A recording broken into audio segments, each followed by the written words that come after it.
সম্মানিত প্রিয় ভাইরা, রমজান মাস চলতেছে। আমরা গুরুত্বপূর্ণ একটি মুসলমানদের বিষয়, সেটা হলো ফিতরা আদায় করতে হয় রমজান মাসে। ঈদের নামাজের পূর্বে মুসলমানরা কিন্তু ফিতরা আদায় করে তারপরে ঈদগাহে যাওয়া, এটা হলো মুসলমানদের দায়িত্ব। নবীর সুন্নাহ, ঈদগাহে যাওয়ার পূর্বে তোমরা ফিতরা আদায় করো। এবার আসুন আমরা ফিতরা কিভাবে আদায় করব, ফিতরার গুরুত্ব এবং ফজিলত সম্পর্কে জানবো ইনশাআল্লাহ। ফিতরা কি? ফিতরা হলো ঈদুল ফিতরের আগে ঈদের সকালে প্রদান করা একটি আর্থিক ইবাদত। ঈদগাহে যাওয়ার পূর্বে ফিতরা আদায় করা একটি আর্থিক ইবাদত। এবার ফিতরার কাজ কি? রমজানের রোজার গুলোর মধ্যে যদি কোনো ভুল ভ্রান্তি হয়ে থাকে তা পবিত্র করাই হলো ফিতরার কাজ।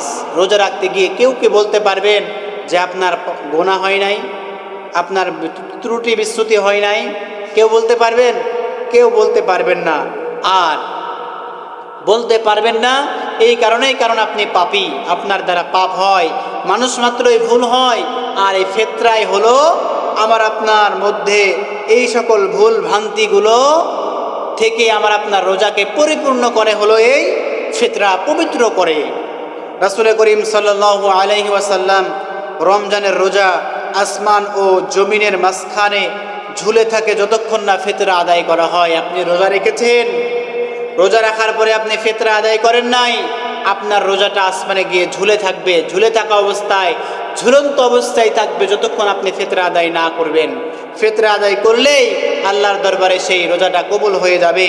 কোরআনে কারিমে আল্লাহ রাব্বুল আলামিন বলেন, ক্বাদ আফলাহা মান তাযাক্কা ওয়া যাকারা ইসমা রাব্বিহি ফাসাল্লা। সফল হলো সেই ব্যক্তি যে নিজেকে এবং নিজের আত্মাকে পবিত্র করলো এবং রবের নামে স্মরণ করলো এবং সালাত আদায় করলো। সহিহ আবু দাউদ 1609 নম্বর হাদিসের ভিতরে এসেছে, আল্লাহর নবী হযরত আব্দুল্লাহ ইবনে আব্বাস রাদিয়াল্লাহু তাআলা আনহু তাযাক্কা শব্দটি ফিতরা আদায় করার প্রতি ইঙ্গিত করেছেন। তিনি বলেন, তাযাক্কা রব্বুল আলামিন ব্যবহার করেছে, এটা হলো ফিতরা আদায় করার নিমিত্তে। রাসূল করিম সাল্লাল্লাহু আলাইহি ওয়াসাল্লাম ফিতরা প্রদান করা ফরজ করেছেন। আমার আপনার ঈমানি দায়িত্ব।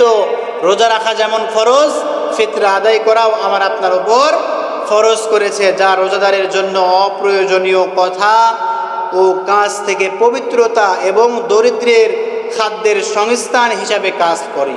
কি করে? গরিব যারা, মিসকিন যারা, ফকির যারা, তাদের খাদ্যের অভাব দূর করে হলো এই ফিতরা। ফিতরাটা আমাকে আপনাকে আদায় করতে হবে।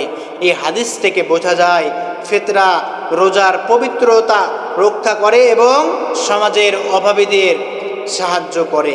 নবী করিম সাল্লাল্লাহু আলাইহি ওয়াসাল্লাম খেজুর বা জবের 1 সা পরিমাণ ফিতরা আদায় করতেন। খেজুর বা জবের 1 সা পরিমাণ ফিতরা আদায় করতেন। তা স্বাধীন কাদেরকে দেওয়া হবে? স্বাধীন বা দাস, পুরুষ বা নারী, ছোট বা বড়, সমস্ত প্রত্যেক মুসলমানের জন্য এই ফিতরা আদায় করা ফরজ। আমাকে আপনাকে ফিতরাটা আদায় করতে হবে। ফিতরার পরিমাণটুকু কতটুকু হওয়া লাগবে? রাসূল করিম সাল্লাল্লাহু আলাইহি ওয়াসাল্লাম বলেন, 1 সা সমান 3 কেজি। খেজুর, জব, কিশমিশ যদি আপনি ফিতরা আদায় করতে চান তাহলে আপনাকে 3 কেজি ফিতরা, 3 কেজি সমান দর হিসাব করে যত টাকা হয় আপনাকে ফিতরা আদায় করা লাগবে। আর যদি আপনি গম এবং আটা দিয়ে ফিতরা আদায় করেন তাহলে 1 কেজি 650 গ্রাম ওজন করে যত টাকা হয় বাজারজাত মূল্য হিসাব করে আপনাকে ফিতরাটা আদায় করা লাগবে। ফিতরা কবে এবং কখন আদায় করতে হবে? রমজানের শেষ দশক আসলেই, আসার আগেই ফিতরা প্রদান করা লাগবে, ঈদের ঈদগাহে যাওয়ার পূর্বেই। সহিহ ইবনে খুজাইমা 2417 নম্বর হাদিস থেকে বলতেছি, আল্লাহর নবী বিশ্বনবী রাহমাতুল লিল আলামিন জানিয়ে দিয়েছেন, ঈদের দিনে দরিদ্রের ভিক্ষার প্রয়োজন থেকে মুক্ত রাখো। কেমন করে মুক্ত রাখবে?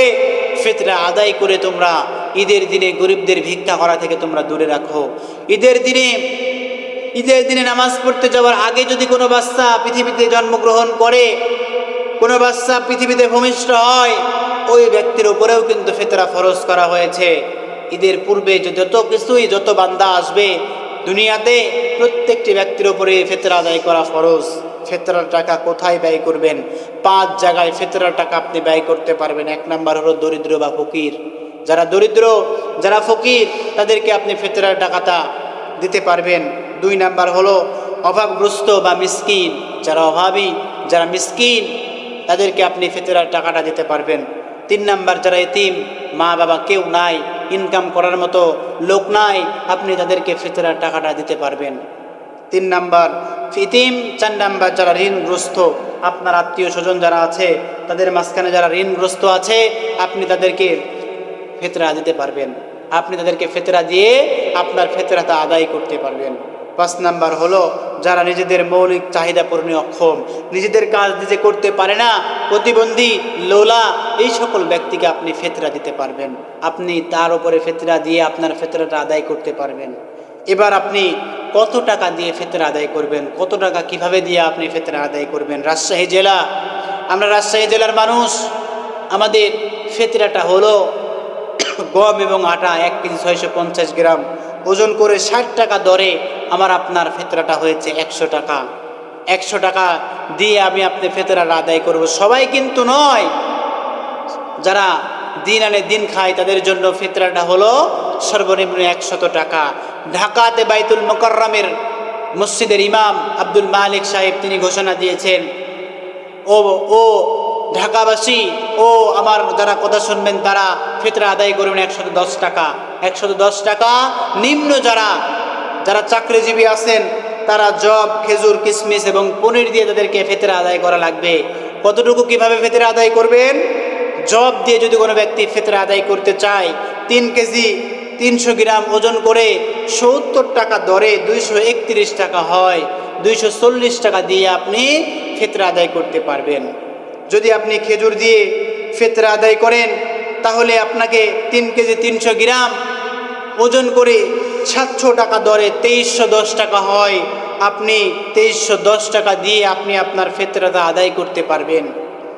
যারা চাকরি করে মাসে 30,000, 40,000, 50,000, 1 লাখ টাকা ইনকাম, তারা যদি 100 টাকা দিয়ে ফিতরা আদায় করে তাহলে কি তাদের ফিতরা আদায় হবে? না, ফিতরা আদায় হবে না। আপনাকে ফিতরা আদায় করতে হবে জব, খেজুর, কিশমিশ দিয়ে, তবেই আপনার ফিতরাটা আদায় করা হবে। তবেই কিন্তু আপনি গরিবের পুরোপুরি হক আপনি গরিবদের মাঝে দিতে পারবেন। এবার আসুন, কিশমিশ দিয়ে যদি আমি আপনি ফিতরাটা আদায় করতে চাই তাহলে 3 কেজি 300 গ্রাম ওজন করে 800 টাকা দরে আপনাকে 2640 টাকা হিসাব করে আপনাকে ফিতরা দেওয়া লাগবে। আপনার ওপর ফিতরাকে ফরজ করা হয়েছে, ঈদগাহে যাওয়ার পূর্বেই আপনাকে ফিতরা দেওয়া লাগবে। 4 জন 5 জন বাড়িতে যতজন আছে সবাইকে আপনাকে, সবার মাথাপতি আপনাকে ফিতরা আদায় করা লাগবে। এবার আসুন, পনির দিয়ে যদি আমি আপনি ফিতরা আদায় করতে চাই, 3 কেজি 300 গ্রাম 1000 টাকা কেজি হিসাবে 3300 টাকা হয়। আমি আপনি 3300 টাকা দিয়ে আমার আপনার ফিতরাটা আদায় করলেই আমার আপনার পরিপূর্ণ ফিতরাটা আদায় হবে। সম্মানিত মুআদ্দাজ হাজিরিন, এই হলো ফিতরার বৈশিষ্ট্য। ফিতরা আদায় করলে আমার আপনার কি হয়? রোজার যে ত্রুটি বিস্তৃতি হয়েছে, ভুলভ্রান্তি হয়েছে, এই রোজাগুলান পরিপূর্ণ হয়ে পবিত্রতা লাভ করে। বলেন সুবহানাল্লাহ। যতক্ষণ পর্যন্ত আপনি ফিতরা আদায় করবেন না ততক্ষণ পর্যন্ত রোজা আপনার আসমানে ঝুলন্ত অবস্থায় থাকবে। আপনাকে ঝুলন্ত অবস্থায় রেখে আপনার ইবাদত বান্দিগি আল্লাহর দরবারে কবুল হবে না, ঝুলন্ত অবস্থায় থাকবে যতক্ষণ না আপনি ফিতরা আদায় করবেন। ফিতরা আদায় করলেই আপনার রোজাটা আল্লাহর দরবারে কবুল হবে। সম্মানিত দেশবাসী, আপনারা যারা ফিতরা সম্পর্কে শুনলেন, আল্লাহ রাব্বুল আলামিন আমাদের প্রত্যেককে নিজ নিজ জায়গা থেকে যতটুকু পরিমাণ সামর্থ্য আছে আমাদের প্রত্যেককে সেই ফিতরাটা আদায় করার তৌফিক দান করেন। সকলে বলেন আল্লাহুম্মা আমিন।